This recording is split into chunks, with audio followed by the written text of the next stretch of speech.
Sai Ram. Sri Satya Sai Satcharitra Tapovanam Chapter 2. Shirdi Sai Patti Sai. Jodi Adipalli Somappa.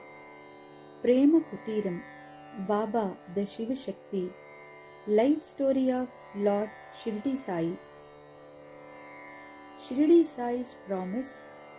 Bodies are two, divinity is one. Baba is all pervasive. I know you don't. Shirdi Sai Patti Sai. At first, name and form are essential. That is the reason why avatars come, so that God can be loved, adored, worshipped, listened to, and followed, and finally realized as nameless and formless, Baba. Who is this Satya Sai Baba? Is this Swami who displays inordinate, supra-human captivating powers? Truly God? Is he an incarnation? We do not know even our own nature fully. We are incapable of understanding the true nature of even our closest associates. How can we then comprehend the complexity of the principle and personality of an incarnation? One understands nature of the moon, at least to some extent, although we have only the moonlight to go by, and lamps are reference points, can be of little use. Similarly, if we venture to understand Lord Sai, we have to fall back on the only measuring tools available to us, namely the illustrative incidents provided by Bhagavan Sri Satya Sai Baba himself and also his own messages. Jodi Adipalli Somappa. It was 25th November 1958. After witnessing Swami's birthday festivities at Prashantanilayam on 23rd, Venkataram and his family left by car for Bangalore. When they reached village Bagepalli on the way, there was a crisis as their little girl, Geeta Sudha, was found to have stopped breathing. The family felt that she was on the verge of dying, if not already dead. In their agony, the family members looked around for help. An old man, apparently a farmer, appeared from nowhere. He came near and took the baby in his arms. At his touch, miraculously, the girl showed signs of life and cried. They were surprised to see the girl, whom they thought dead, come back to life so suddenly. Venkatram, the father of the little girl, was overjoyed and, as a mark of gratitude, offered a rupee to the unknown benefactor. The old man politely refused it. When Venkatram asked for his name, he said that he was known as Jodi Adipalli Somappa. Later on, Swami narrated this incident to Sri Kasturi. I went there in the form of an old villager, he said, and it was I who gave life back to the dead child. Sri Kasturi wanted to know why Swami had thought of that peculiar name and whether any significance was attached to it. Swami explained, Adipalli means the pristine village, the original one, which is nothing but Kailasam, Lord Shiva's abode. Jodi means a couple. Somappa, Sa plus Uma, means Lord Shiva together with Uma, his consort. Sri Satya Sai Bhagavan thus revealed his real identity, that he is the personification of Lord Shiva and Goddess Shakti, Shiva Shakti.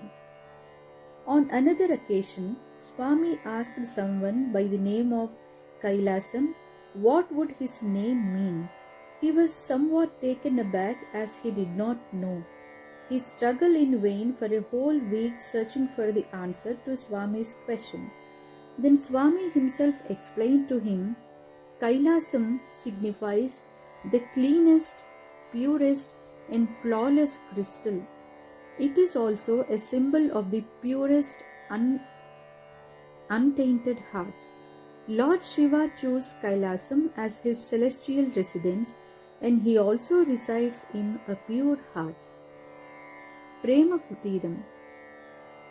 There stands on the highway close to Bagepalli a building called Prema Kutiram, the cottage of love, and its vicinity stands the marvelous structure celebrated as Sarva Dharma Stupam, incorporating the cardinal principles of all the religions of the world. It was not known as Prema Kutiram at the time it was established in 1980. It was then known as Sri Satya Sai Seva Sibiram Service Camp. The organizers were Sai devotees and they used to serve refreshments to pilgrims on their way to Prashantanilayam to attend the festivities there and also on their way back. By virtue of its dedicated service, the Sibiram received Baba's special appreciation and blessings. On 30th November 1980, Swami visited the Shibiram and told the organizers, "My blessings are always available in plenty to whosoever is dedicated to doing good." Inspired by Swami's blessings, the Sibiram widened its activities with renewed vigor. In due course, the Sarvadharma Samanvaya Trust also came into being. It devoted itself to the establishment of a Seva Sadan, orphanage, and an aged people's home. It so happened that Mrs. Anjali Devi, the celebrated Telugu film actress, Miss P. Sushila, the well-known singer, and some others were on their way to Puttaparthi.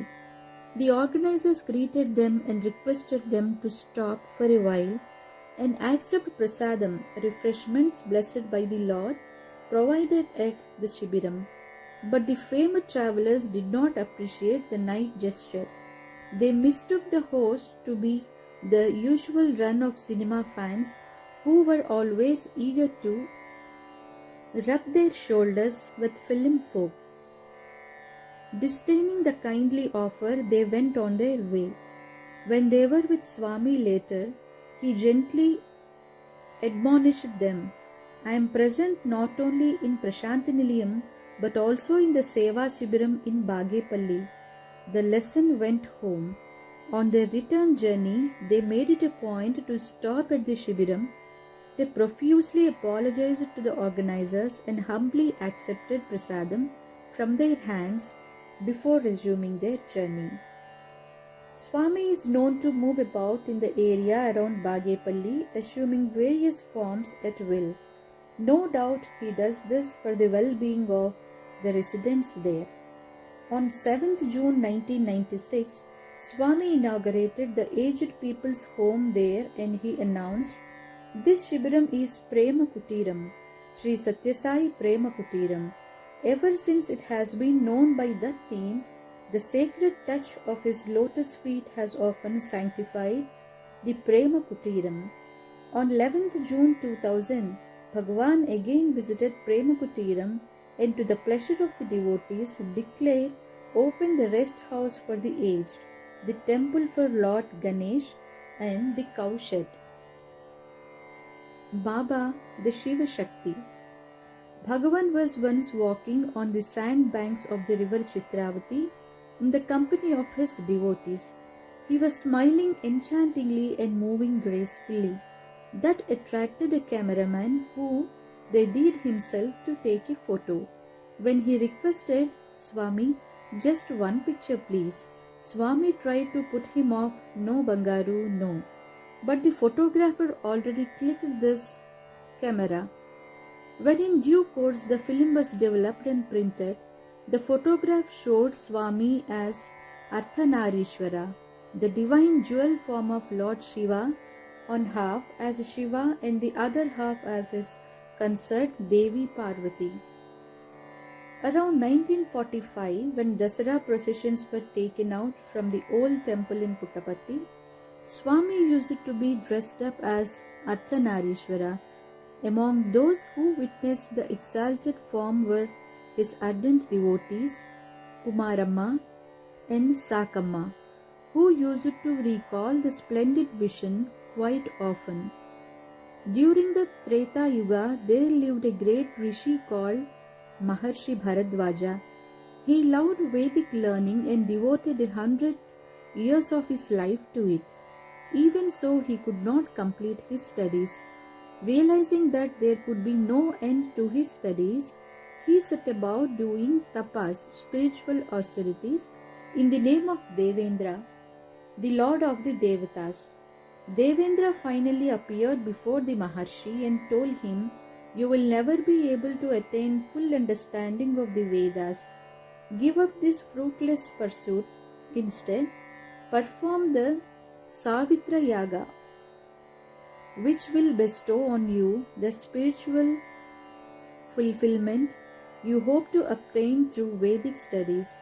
Maharshi Bharadwaja also received the necessary procedural instructions from Devendra.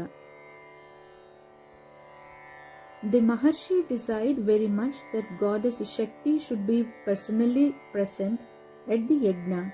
He went to Kailasam for inviting her in person. He found Lord Shiva and Goddess Parvati dancing together and totally engrossed. The rishi could not find a convenient moment to make his request to Goddess Shakti. 7 days passed as he waited and waited. He was having darshan of only Lord Shiva, not of Shakti. He felt disappointed and miserable. On the 8th day, however, Shakti gave him just a sideward glance, smiled softly, then turned quickly away and resumed her dance. Sage Bharadwaja mistook that Devi Shakti had deliberately slighted him. He immediately left Kailasham and headed home. While coming down the hill on his way back, suddenly his left leg and hand went out of control as if they were dead. His speech was gone. One eye went blind. Apparently he had a stroke of paralysis. Lord Shiva came to his rescue. He drew near and consoled him with kind words. "Don't worry, my dear Rishi. Devi Shakti has truly blessed you as well as your yajna."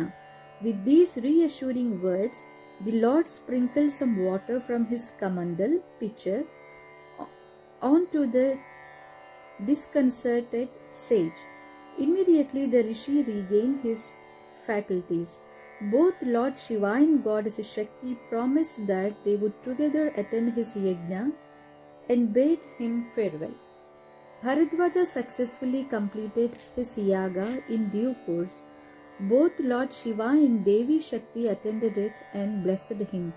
As a token of their pleasure, Lord Shiva promised the Rishi, "Both of us will incarnate in human form in your Gotram, Vamsham, dynasty, no less than 3 times. In the first incarnation, I will be Sai Baba in Shirdi. In the second, both of us together will incarnate in Puttapatti as Satya Sai Baba. Finally, Devi Shakti will incarnate as Prema Sai." He went on to say, "O Rishi, when you came to Kailasam, Devi Shakti ignored you for 8 days.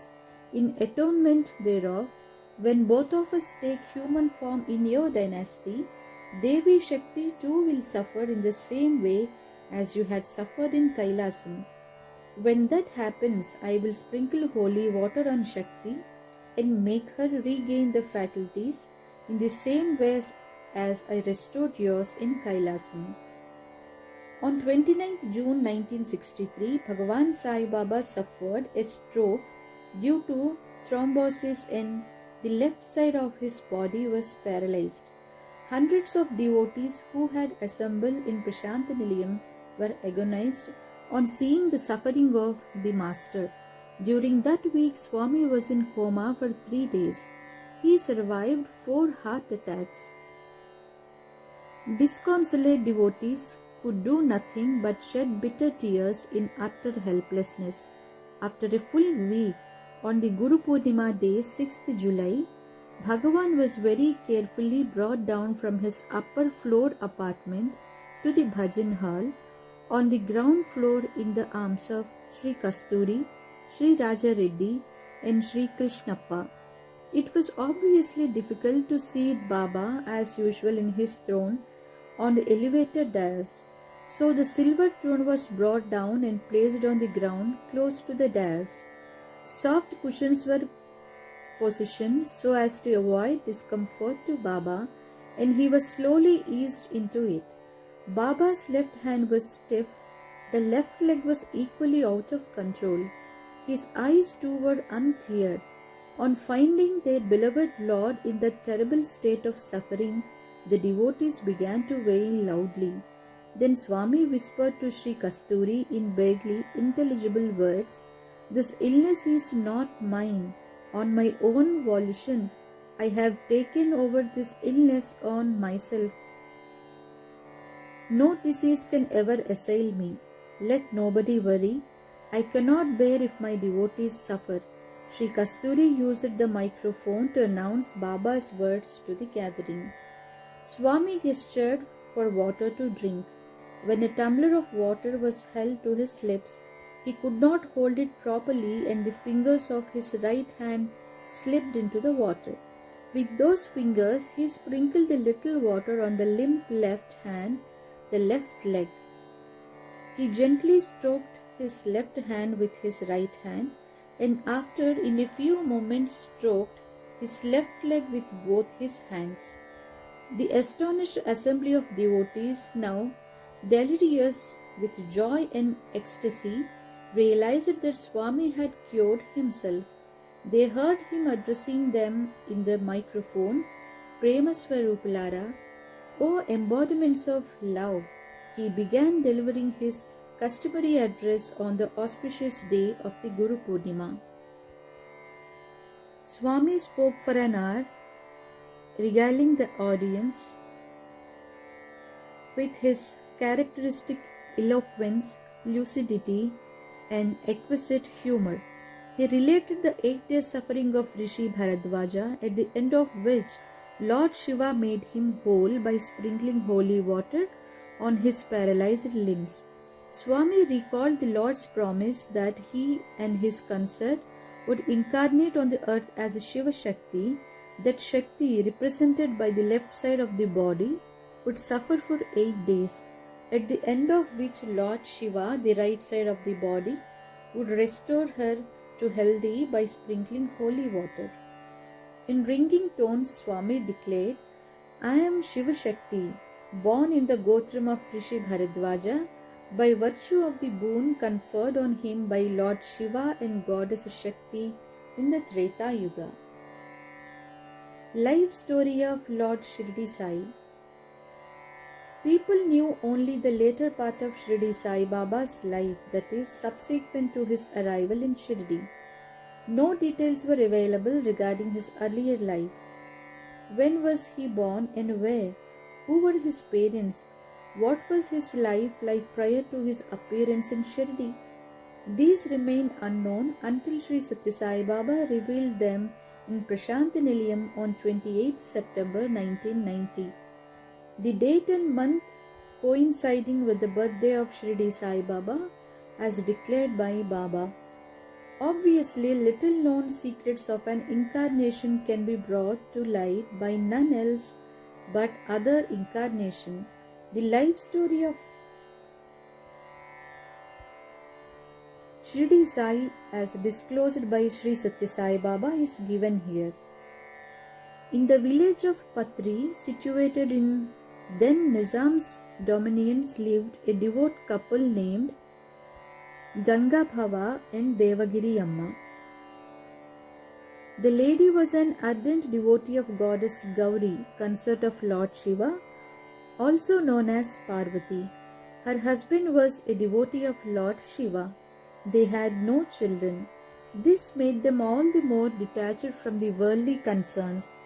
They spent all their time in worship of Lord Shiva and Devi Parvati. Ganga Bhava plied a river boat for a living. It was the rainy season and the river was in flood.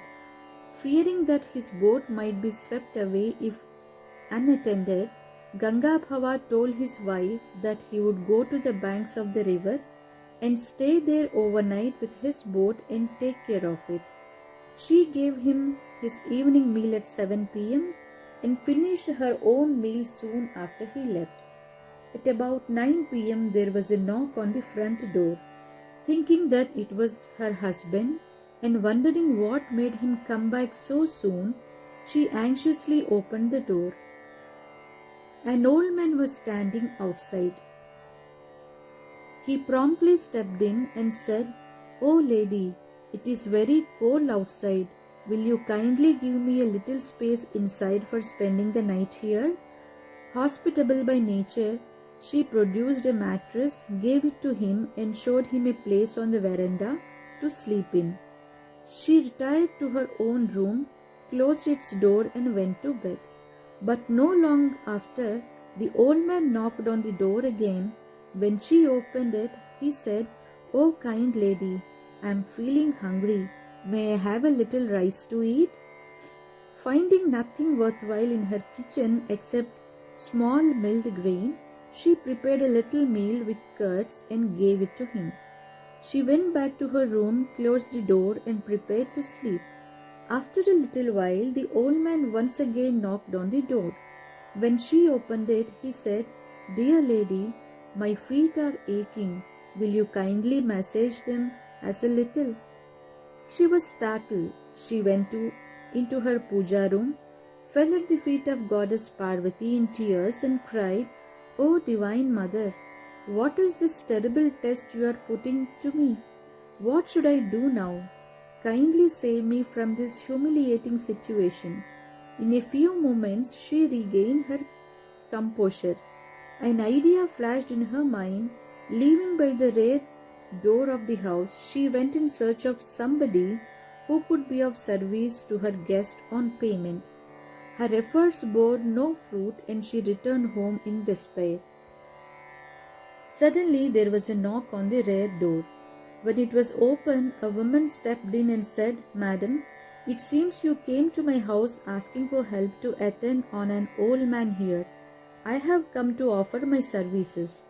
Devagiri Amma rejoiced, and her earnest prayers had been answered.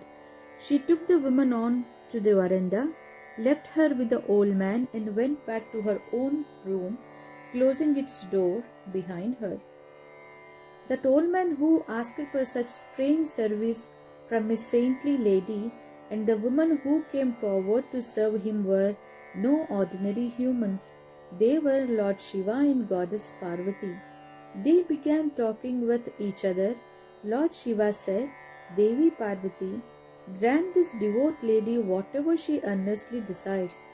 Goddess Parvati replied, "You are the Supreme Lord. You do it yourself." Lord Shiva answered, "I have come here to test her devotion, but you have come here in response to her earnest prayers. It would be appropriate if you granted boons to her." Once again there was a knock on the bedroom door. Now that there was another woman in the house, Devagiri Amma opened the door without any hesitation. She found Lord Shiva and her beloved Devi Gauri standing in front of her in resplendent glory. Her heart was full with happiness and joy. Unable to bear the flood of emotion, she fell at their divine feet. Goddess Gauri spoke, "I am blessing you with a boy who will bring glory to your Vamsham, and also a girl, so that you may derive punyam by giving her away in marriage, Kanyadan, to someone." Devagiri Amma touched Lord Shiva's feet. He said, "My dear child, I am pleased with your devotion. I myself will take birth in human form as your third child." The ecstatic lady, so amply blessed, with eyes brimming, did deep obeisance to Lord Shiva and Goddess Gauri. When she lifted her head, they had disappeared. She was now in raptures. She was now eager and impatient. When will the day dawn? When will her husband return home? How soon could she share her heavenly experience with him? She could sleep no more. At daybreak, her husband came home and heard from his wife all that had happened. but he was in no mood to believe. He said, "Dear Devagiri, you seem to have lost your senses. You must be dreaming.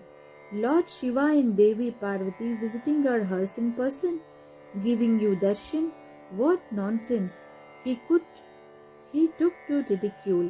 She tried to convince him, but he refused to be convinced. Time sped by fast and Devgiri Amma became pregnant. As she anticipated, a male baby took birth. A year later, a baby girl was born. Gangabhava found that two of the events which his wife had mentioned had now come true. He was now willing to believe that Lord Shiva and Goddess Parvati had indeed given darshan to his wife. He told his wife, "You were most fortunate, I was not." The thought got firmly rooted in his mind and grew with time. He was determined to secure darshan of Lord Shiva and Devi Parvati. Eventually, his wife was pregnant again for the third time. This final piece of proof strengthened his mind decisively. Maya, illusion, gave way to enlightenment. Now he became restless. When should I get away from this house? When should I commence tapas, spiritual pursuit? How soon would I be able to obtain darshan of Lord Shiva and Devi Gauri? These thoughts were gnawing at his heart. He undertook vows of austerity. Meanwhile, 9 months passed. He became more and more impatient. He could wait no longer. He decided that he would immediately retire to the forest to continue his spiritual pursuit vigorously. Devagiri Amma was not a person to draw back. She too accompanied him despite her delicate condition. On the way, she delivered a male baby right there on the way in the forest beneath a banyan tree. That was 28 September 1838. Devagiri Amma swaddled the newborn infant comfortably in a piece of her sari, covered him with soft leaves and left him where he was born, and followed her husband. This is how nobody knew anything about the parents of that baby until Bhagwan Sri Satya Sai Baba revealed it all over a century later. There was a Sufi fakir in the neighboring village. He had no sons. He found this abandoned baby and took him home. From 1838 to 1842, the child grew up in that fakir's house. After the fakir passed away, his wife looked after the boy. His behavior was quite abnormal. He would go to Hindu temple and shout, "I am Allah, I am God," and "Allah Malik hai, God is the master." Hindus used to trouble him. He would go into the masjid and cry, "Rama alone is God and Shiva is Allah." Because of his odd and unconventional behavior, people of both faiths used to complain to the late fakir's wife. She found it difficult to set him right. She knew a person, Venkusa by name, who was a scholar and a devout person reputed to be an exalted soul. She took the unruly boy to Venkusa and left him in the great man's care. From 1842 to 1851, for 9 long years, he was looked after by Venkusa, who treated him with great affection and love. That aroused jealousy and malice in the hearts of the other residents in Venkusa's ashram. One day the boy left that place and reached Shirdi, where he stayed for a couple of months. Thereafter he left Shirdi too and wandered from place to place for several years. In the course of his travels, he arrived at a village named Dhupkheda. During his stay there, it so happened that a marriage was fixed in the household of a resident of the village named Chandbai Patel, whose wife's younger brother was the bridegroom. Accompanying the bridegroom's party, the peripatetic boy went to Shirdi. It was the year 1857. He remained there for good till his passing away in 1918. He became known as Sai Baba. His extraordinary spiritual powers were soon noticed and people began flocking to him. He received them with kindness and compassion, patiently hearing their problems and sufferings with sympathy and love, and gave appropriate directions to enable them to overcome their difficulties. He would give them mental strength and confidence and spiritual guidance. Gradually, his fame spread far and wide. The above account was given by Bhagwan Sri Satya Sai Baba. He also described the close relationship between Shirdi Sai Baba and his devotees, such as Hari Vinayak Sathe, Kelkar, Shama, and others. Sri Satya Sai Baba said, towards the end of Shirdi Sai's earthly life, he told Abdullah, who was close to him, not to grieve at his passing away because he was going to be reborn and give him darshan again. When Abdullah inquired how soon that would be, Baba replied that it would be just 8 years later. The first incarnation took place in Maharashtra, and the second one would be in Madras Presidency. Madras Presidency at that time included Puttaparthi, which is in the present state of Andhra Pradesh. Abdullah further asked Baba in what form he would appear in the coming incarnation. Baba replied that he would bear the name of Satyam. Evidently, what he was referring to his present incarnation of Sri Satya Sai. The two bodies are no doubt different, but their divinity is one and the same, said Swami. Bhagavan concluded the absorbing story of his previous incarnation by explaining the purpose of the first incarnation of Shirdi Sai was to give intimations of divinity. The second, the present one, of Satya Sai is for gifting of divinity, and the third, the coming one of Prema Sai, will be for teaching divinity. Shirdi Sai's promise. In the previous chapter, we briefly read about Srimati Gali Sharada Devi, an ardent devotee of Shirdi Sai Baba. Married at an early age, she begot 6 male children, but not even one survived beyond the 6 years of age. Immensely distressed, she went to Shirdi and begged Sai Baba to grant spiritual peace to her. He received her with sympathy, offered her solace, and facilitated her spiritual progress.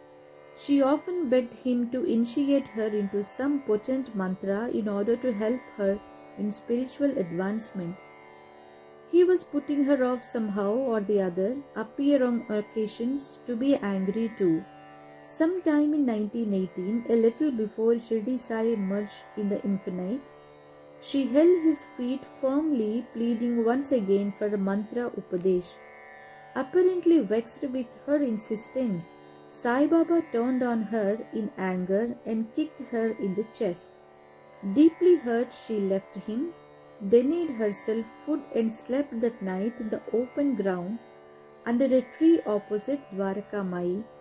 Late in the night, the compassionate Baba approached her and gently pacified her with soothing words. My dear child Gauri, I will tell you something. Let us go to the Lendi garden. How can I sleep soundly when you are in distress and are starved? On reaching the garden, he stretched his hand up and uttering Allah Malik Hai, God is the Master, materialized a couple of puris and a bit of koya to go with them. When she tried to go and fetch drinking water, he stopped her and materialized a tiny pot of water in the same manner as he had produced the food a little earlier. After she ate and felt relaxed, he spoke in a pleasing tone. Look, my child Gauri, I will tell you something, but before that you should hold my feet and promise me that you will not tell this to anyone. After she did so, he continued, I will be reborn in the Andhra region with this name of Sai Baba. You will then come to me, enjoy my close company, and attain happiness. You are now well past the need of any mantra. After you see me in my second avatar, you may tell this to others when occasion arises. Sharada Devi considered herself most fortunate in that her life was blessed.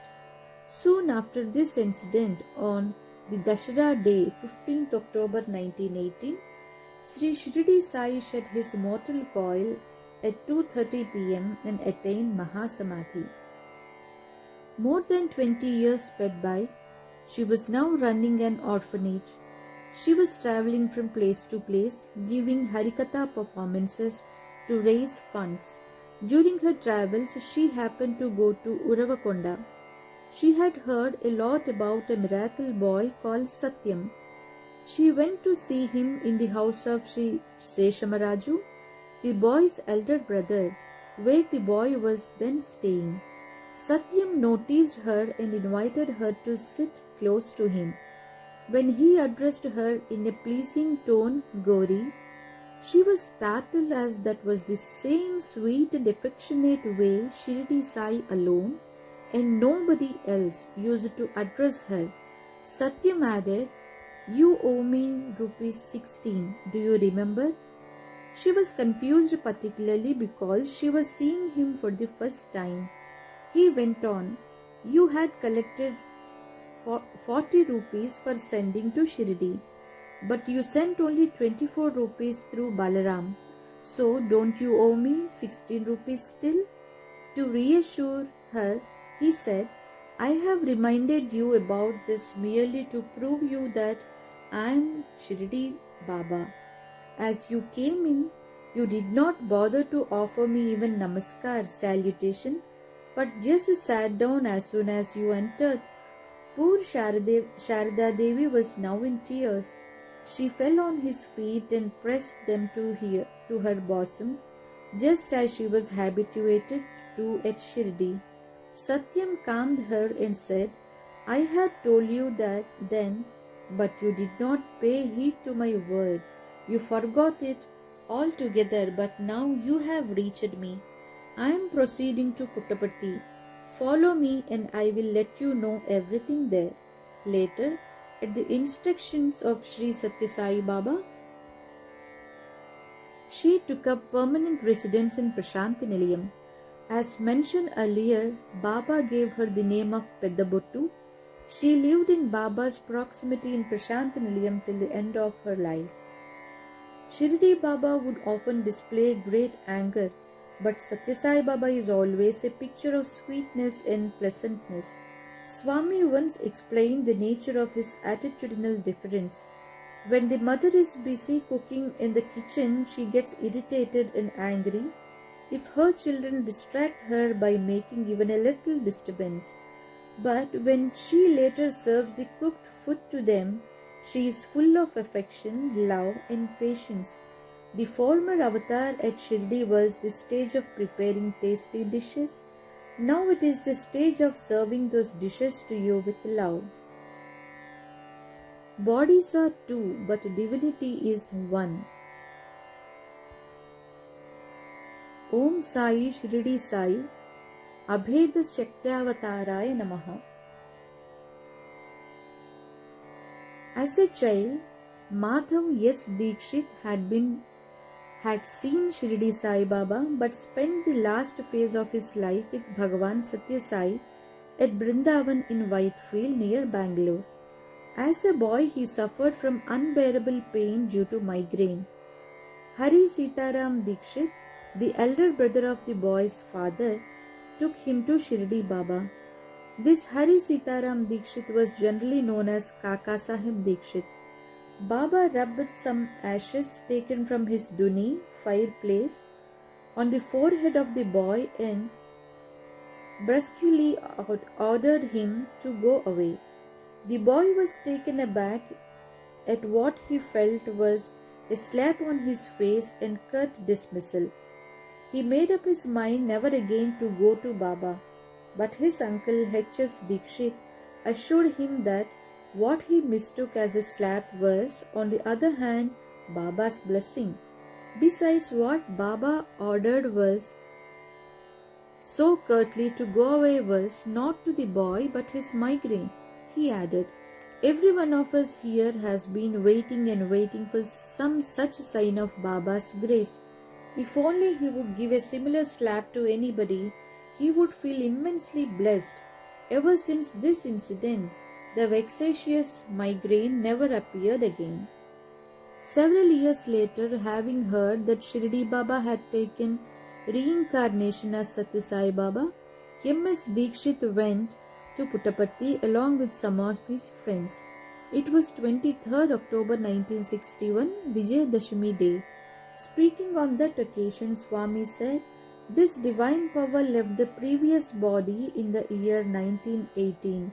At that time, I told devotees that I would come back again after 8 years. While putting down on paper what I had stated, Kaka Sahib Dikshit recorded in his diary that I promised to come back as an 8-year-old boy.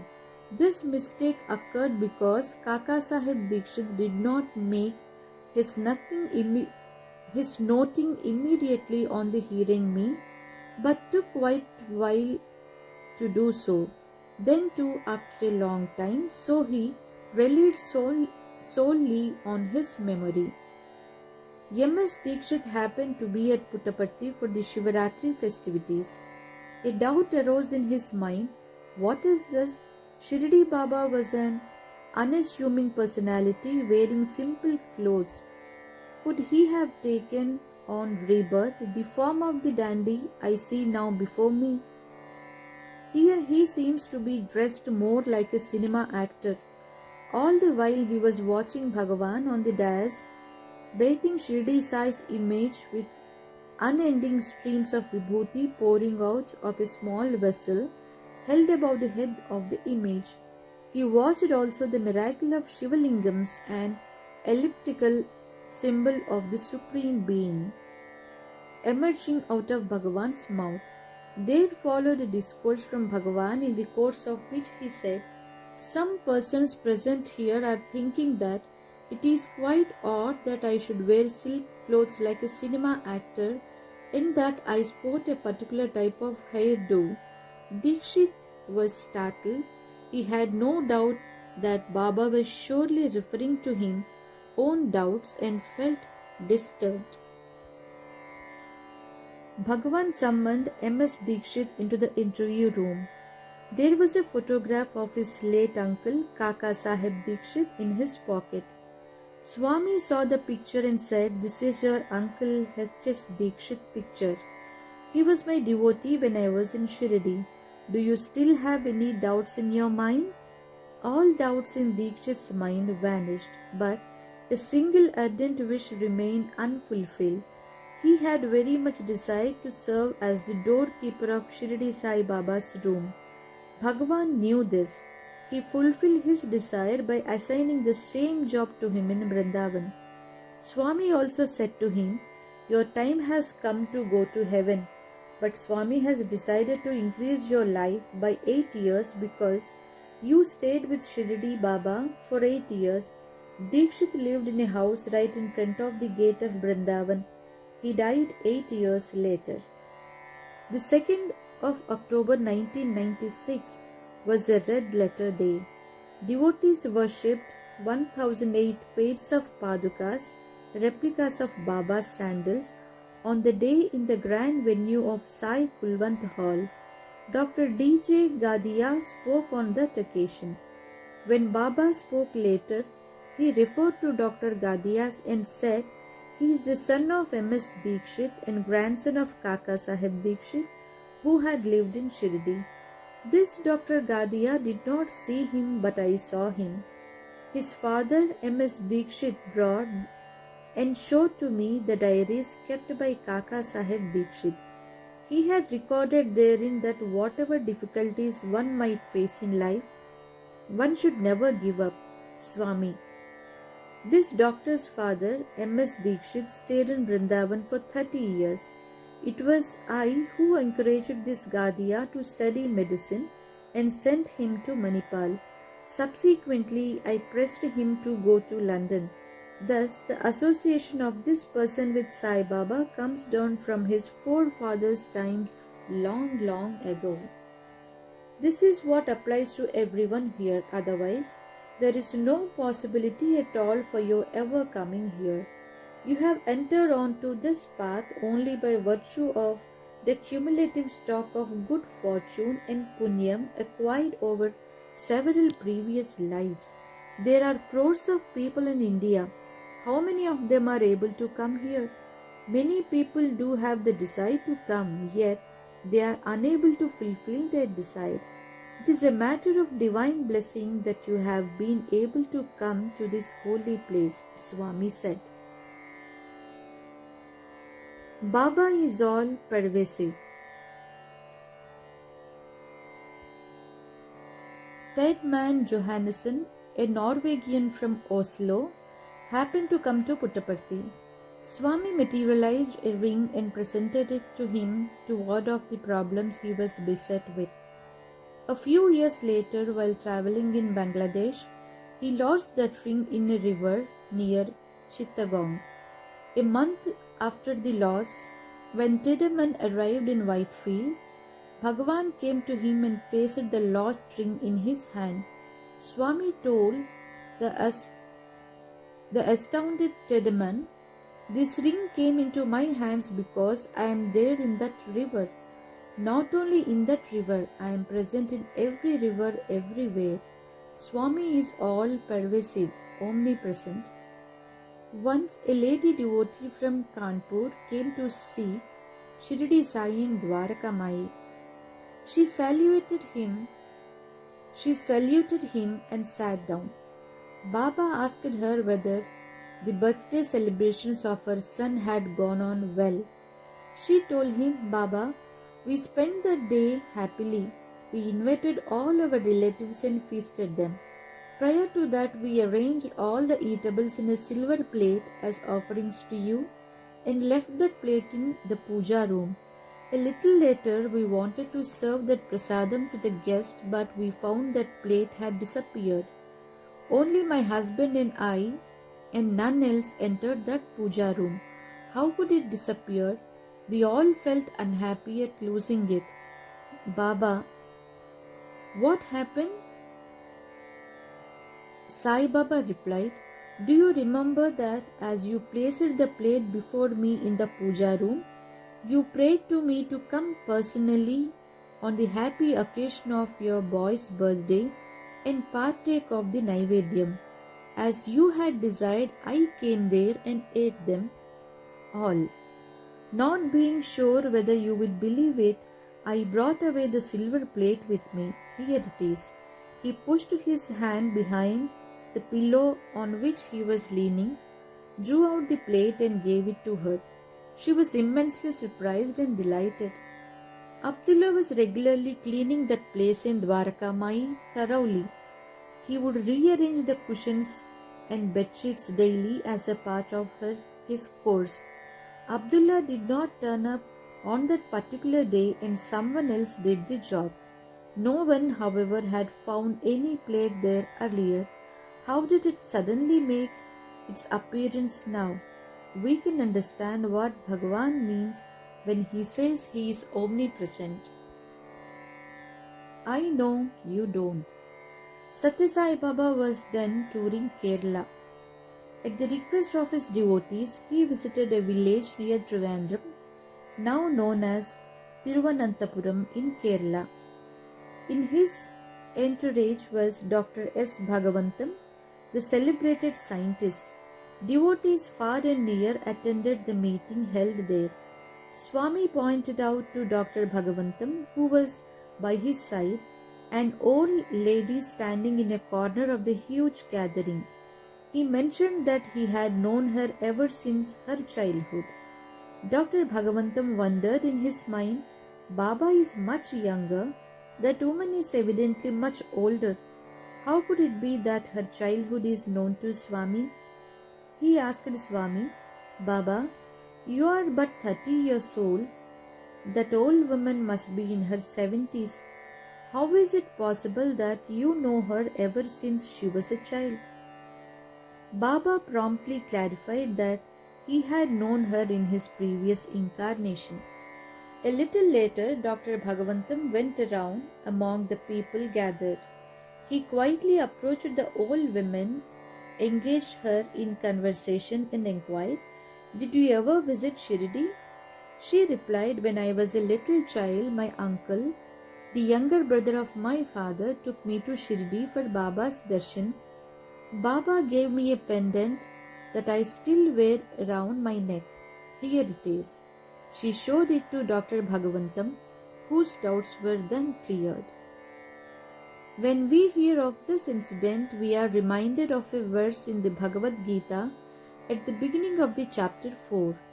Lord Sri Krishna, we read there, told Arjuna, I taught this immortal yoga long ago to Vishwan, the sun god. I taught this immortal yoga long ago to Vaivaswan, the sun god.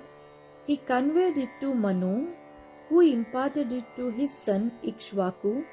Now again I have imparted this ancient yoga to you. Arjuna queried, O Krishna, the sun god is there ever since the creation. He dates back to remote antiquity. You belong to the present age. How is it possible that you had taught this to the sun god so long ago? Lord Krishna explained, Bahuni me vyatitani janmani tavacharjuna tanyaham veda sarvani natvam veda param tapa. He, Arjuna, you and I have passed through numerous births. I possess the awareness of all those births, but you do not. Om Shri Satyasai Parabrahmane Namaha. Shanti Shanti Shantihi. End of chapter 2.